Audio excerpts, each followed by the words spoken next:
जय हिंद दोस्तों, स्वागत है आप सभी का अपने YouTube चैनल बिहार शिक्षा प्लेटफॉर्म। इस वीडियो में बात करने वाले हैं बिहार शिक्षकों के ट्रांसफ़र पोस्टिंग कब तक होगी। पिछले कुछ दिनों से लगातार मैसेज आ रहा है, चाहे मैं वीडियो किसी भी टॉपिक पे डालता हूँ वहाँ एक ही कमेंट मिलता है कि ट्रांसफ़र के बारे में कुछ बताइए। हद हो गई इंतजार की, आई ना खबर मेरे यार की, यह भी ट्रांसफ़र के बारे में इन्होंने कहा। विशिष्ट शिक्षकों का डिस्टेंस के आधार पर ट्रांसफ़र होगा। बीपीएससी टीचर का ट्रांसफ़र जल्द से जल्द होना चाहिए। ऐसे करके लगातार जो कमेंट आ रहे हैं ट्रांसफ़र के ऊपर, तो इस वीडियो में ट्रांसफ़र से संबंधित अभी तक जितनी भी जानकारी है वह सभी जानकारी आपके साथ साझा करने वाला हूँ। इसके अलावा 2 दिनों से एक प्रश्न लगातार जो है ट्रांसफ़र को लेकर आ रहा है कि क्या सिर्फ 1 से 6 कैटेगरी का ही ट्रांसफ़र होगा। जो आपका सीरियल नंबर 1 to 7 कैटेगरी में जो आपका आवेदन लिया गया था, तो क्या 1 से 6 कैटेगरी वालों का ही ट्रांसफ़र होगा। इस पर भी आपको जो है बिल्कुल सही जानकारी देने वाला हूँ। शिक्षकों के ट्रांसफ़र पोस्टिंग विशेष शिक्षकों की नियुक्ति के बाद, इस पर भी इस वीडियो में आपको जानकारी देने वाला हूँ। तो वीडियो को पूरा देखिएगा। साथ ही अगर आपका कोई प्रश्न है तो आप कमेंट बॉक्स में या फिर टेलीग्राम पर जुड़ के पूछ सकते हैं। तो चलिए वीडियो को शुरू करते हैं। सबसे पहले देखिए, 2 दिनों से एक क्लिप वायरल हो रहा है। पहले आप उस क्लिप को देखिए। इस क्लिप में जो अगर आप देखेंगे तो इस क्लिप में जो है एसीएस ने जो इंटरव्यू दिया था, उसमें मीडिया के तरफ से पूछा गया था कि जो अभी आवेदन लिया गया है शिक्षकों के स्थानांतरण को लेकर, उसका क्या होगा। तो उसमें उन्होंने कहा कि हम उसको 6 कैटेगरी में कर रहे हैं। अब ये जो 6 कैटेगरी उनके मुंह से निकला, उसके बाद हर जगह यही न्यूज आ गया कि सिर्फ 1 to 6 वालों का ही होगा, जो सीरियल नंबर 1 to 6 है, और जो दूरी के आधार पर उनका नहीं होगा। तो देखिए, ये जो 6 कैटेगरी जो है एक स्लिप ऑफ टंग है, मतलब उनके मुंह से निकल गया बस। बाकी जो 7 कैटेगरी में अगर उनको 7वें कैटेगरी जो दूरी के आधार पर है नहीं करना होता तो आवेदन ही नहीं लेते। तो जितने भी शिक्षक जो परेशान हो रहे हैं कि क्या सिर्फ 1 से 6 कैटेगरी वालों का ही होगा, बिल्कुल भी ऐसा नहीं है। दूरी के आधार पर भी जो है शिक्षकों का स्थानांतरण होगा। इसके बाद जो आगे उनसे प्रश्न पूछा गया था कि क्या कब तक कर लिया जाएगा, तो उन्होंने कहा जल्द कर दिया जाएगा। फिर मीडिया ने पूछा कि क्या 3 महीने का समय लगेगा।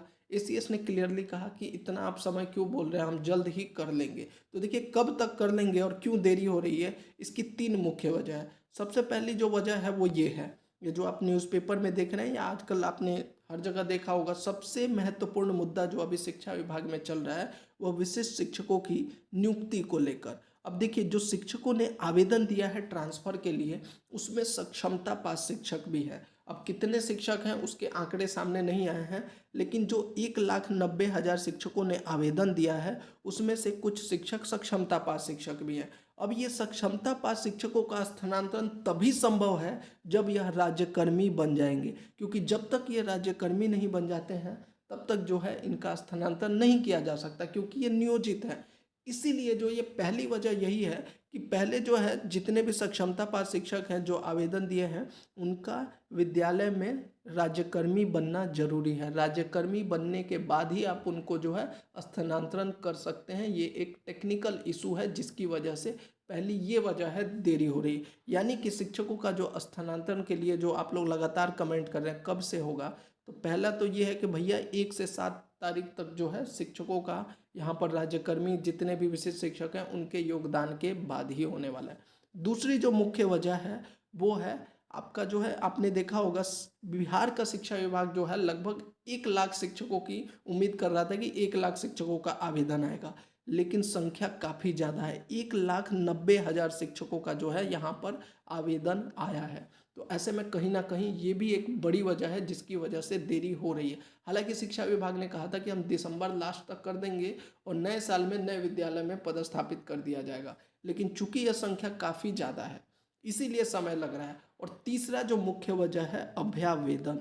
अभ्यावेदन, अब अभ्यावेदन जो है आपने देखा होगा शिक्षकों को जो है आवेदन के साथ जो है एक अभ्यावेदन भी मांगा गया था। अब मान लीजिए यह क्यों जरूरी है मैं आपको बता देता हूँ। मान लीजिए एक जगह पर 2 शिक्षकों ने आवेदन दिया है।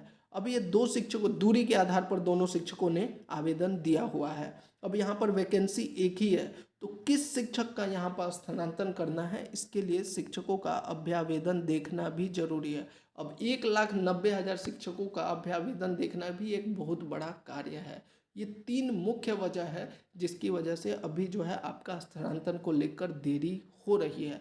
लेकिन आप निश्चिंत रहिए, मैं आपको बार बार कह रहा हूँ, शुरू से कह रहा हूँ, कुछ लोग फर्जी न्यूज़ फैलाते रहते हैं कि स्थानांतरण नहीं होगा या पॉलिटिकल इशू है वगैरह वगैरह। लेकिन अगर आप मान के चलिए, अगर ये पॉलिटिकल इशू भी है, अगर इस पर सिर्फ राजनीति भी हो रही है, तो राजनीति भी सफल तभी हो पाएगी जब आप शिक्षकों का स्थानांतरण कर रहे हैं। अगर सरकार इसका फायदा लेना चाहती है तो स्थानांतरण करेगी, तभी फायदा होगा। तो जो लोग कह रहे हैं कि ये पॉलिटिकल सिर्फ राजनीति हो रहा है, तो राजनीति हो रहा है तब भी तो आपका स्थानांतरण ही होगा। और यकीन मानिए, चाहे आप शिक्षा विभाग का कितना भी आलोचना कर लीजिए, पिछले 1 वर्ष में शिक्षा विभाग, जो बिहार का शिक्षा विभाग देख लीजिए, टीआरई 1, 2, 3, सक्षमता 1, सक्षमता 2, फिर सक्षमता 1 का counselling, recounselling, BPSC head teacher, headmaster, पिछले 1 साल में जितना काम हुआ है, आप किसी भी राज्य का शिक्षा विभाग को उठाकर देख लीजिए, शायद इतना काम नहीं हुआ होगा।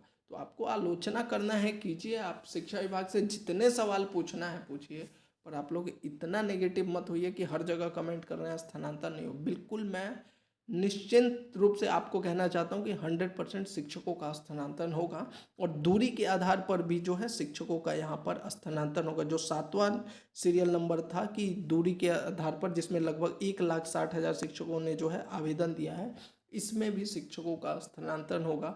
हाँ, पर ये निश्चिंत नहीं है कि क्या सभी का होगा या कितने शिक्षकों का, ये मैं आंकड़ा नहीं बता सकता, लेकिन शिक्षकों का 100% स्थानांतरण होगा और ये जनवरी में ही पूरी कर ली जाएगी। लेकिन 1 से 7 जनवरी को जो है विशिष्ट शिक्षकों की नियुक्ति के बाद ही यह प्रक्रिया होगी। और जो भी जानकारी आएगी, देखिए शिक्षा विभाग की तरफ से जो है इस पर नोटिस निकाल कर आपको सूचित किया जाएगा, और हम भी अपने चैनल पर आपको अपडेट देते रहेंगे। इसीलिए चैनल को जरूर सब्सक्राइब कर लीजिएगा, क्योंकि जो भी मैं आपको जानकारी देता हूँ वो ऑथेंटिक जानकारी देता हूँ। नेगेटिव चीज़ों से मैं हमेशा से कहता हूँ आप लोग दूर रहिए। बाकी वीडियो अच्छा लगा हो तो चैनल को जरूर सब्सक्राइब कर लीजिएगा, वीडियो को लाइक और शेयर कर दीजिएगा। आपका कोई प्रश्न है तो आप कमेंट में पूछ सकते हैं, आपका जो विचार है वह भी आप कमेंट में लिख सकते हैं। जय हिंद।